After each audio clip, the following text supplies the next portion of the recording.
Hello, my fellow unicorns. Today I'm going to read another story from the Random House Book of Fairy Tales.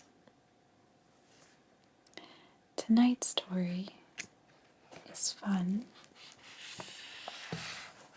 It is The Frog Prince by the Brothers Grimm.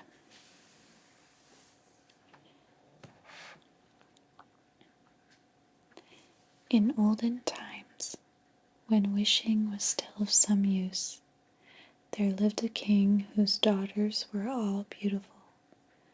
But the youngest was so very beautiful that the sun itself was amazed each time it shone upon her face. Close to the king's castle was a large dark forest where an old lime tree with spreading branches grew. Beneath the tree was a fountain. Whenever the day was hot, the king's child would run there to play, taking with her a golden ball. Over and over she threw it up and caught it, and this ball was her favorite toy. Now one day it happened that the golden ball did not fall back into her hand, but rolled over the rim of the fountain. The king's daughter followed the ball with her eyes, but it sank slowly and vanished beneath the clouded water. Then the girl began to weep, and her tears came harder and harder.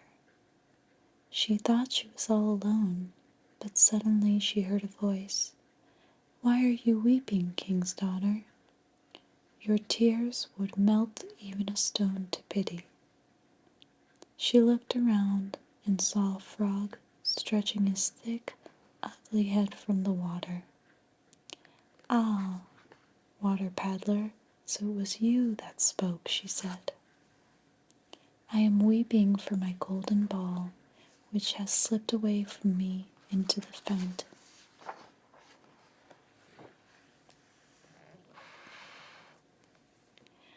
"Listen then, and do not weep," answered the frog.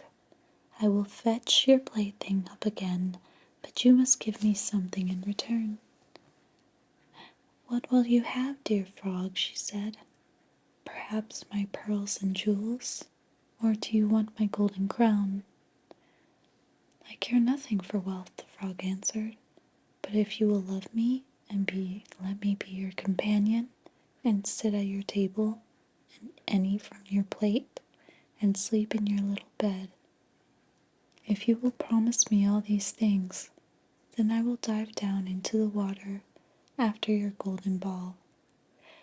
"Yes, yes, I promise," she said. But she thought to herself, "What is the silly frog saying? Let him stay in the water with the other frogs. He can never be my companion." The frog heard only the promise and not the thought. At once he plunged his head into the water, kicking hard with his legs down. Down, down, down he swam. Then he came up again with the golden ball and threw it on the grass. With a cry of delight, the king's daughter took her beautiful plaything and ran off through the forest. "Stop, stop," cried the frog. "Take me with you. I cannot run as you can." But all his croaking was of no use, for the king's daughter never listened. The next evening, when she was sitting at the table with her father and all his courtiers, something came creeping. Splish, splash, splish, splash, up the marble stairs. At the top it knocked upon the door and cried, "Let me in, youngest princess, let me in." So she rose to see who had called her. When she opened the door, there sat the frog. Her heart began to beat violently, and she slammed the door shut and returned to the table. The king saw that she was frightened and asked her if perhaps a giant had come to fetch her away. "Oh no," she answered, "it is no giant, but a horrid frog." "And what does he want with you?" asked the king. "Ah, dear father, yesterday when I was playing near the fountain, my golden ball fell into the water. I cried so much that the frog carried it up again. But first, because he asked me, I promised he could be my companion. I never thought he would leave the fountain, but somehow he has jumped out and now he wants to come in here."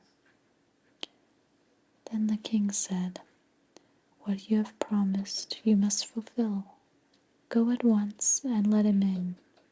So the girl went and opened the door. Then the frog hopped in and followed her, step by step, to her chair.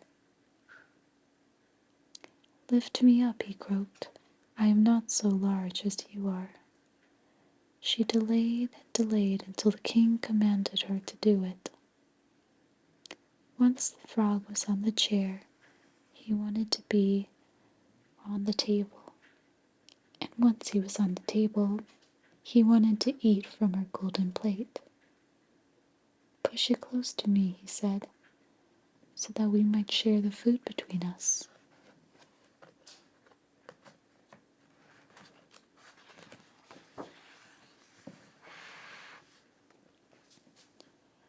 The girl could not eat a mouthful, but the frog finished everything. At last he said, "I am tired now. Carry me to your room, and then we will sleep in your silken bed." She began to cry, for she was frightened of the cold, ugly creature who was now to share her bed. But the king was angry, and said, "He who helped you when you were in trouble must not now be despised." So the girl took the frog up with 2 fingers and put him in a corner of her room. But as she lay in her bed, he crept up to it. "Put me on the pillow beside you, or I will tell your father," said he. No longer could she bear it. No longer could she bear it. Catching hold of the frog, she threw him with all her might against the wall. "Now will you be quiet, you ugly frog?" she screamed. But at the moment he fell, he was changed from a frog to a prince. He told her that he had been under the spell of an evil witch, and that only a king's youngest daughter had the power to rescue him from the fountain.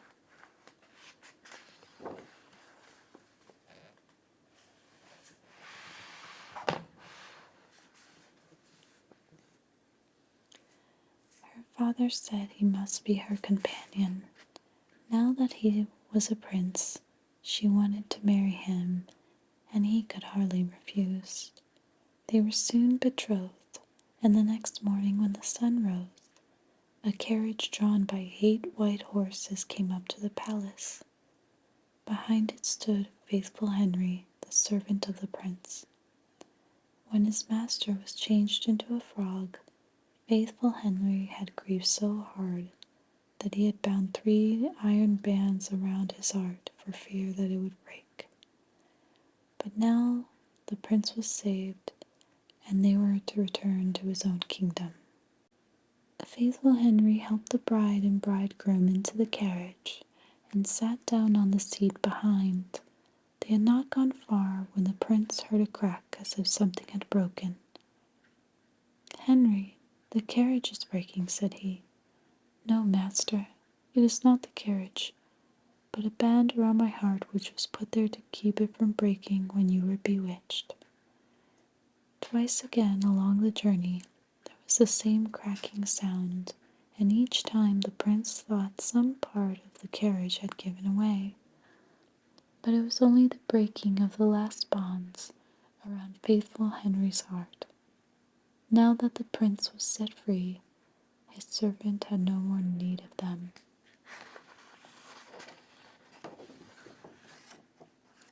The end.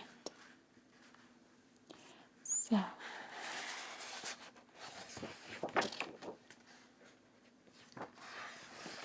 I just want to go back and just marvel at these illustrations, particularly the color scheme used in this one is just so beautiful. I love the lilies, the pond, and I love this. Oops. I love this. I love the look of the princess, and she's so distraught. It's just so gorgeous, and it screams fairy tale, which is right up my alley. And you know, it just occurred to me there aren't that many fairy tales with unicorns in them. So maybe I'll make one day.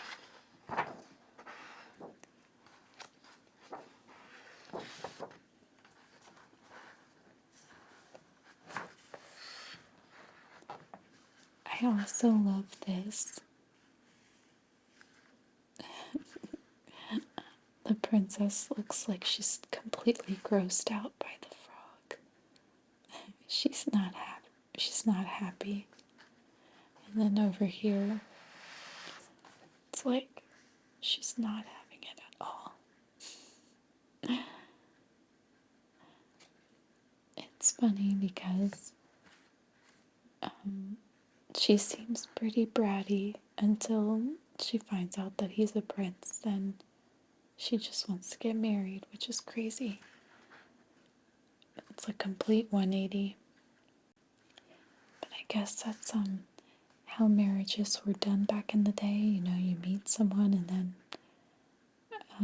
okay, are you rich? Do you have money? Do you have property? Do you have livestock or something? Okay, let's get married. But I just love the different hues of pinks and oranges and gold colors. It looks great.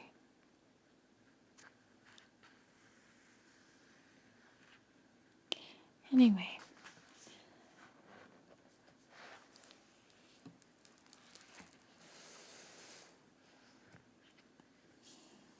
I'm really glad that you guys are enjoying these stories, and I'm getting some nice comments from some of my other videos, so it really makes me happy. If you have any other stories that you would like me to read or suggestions for books, let me know in the comments below. I'd love to read some more aside from fairy tales. If there's any other stories, I'd be happy to read them for you. Thank you guys so much for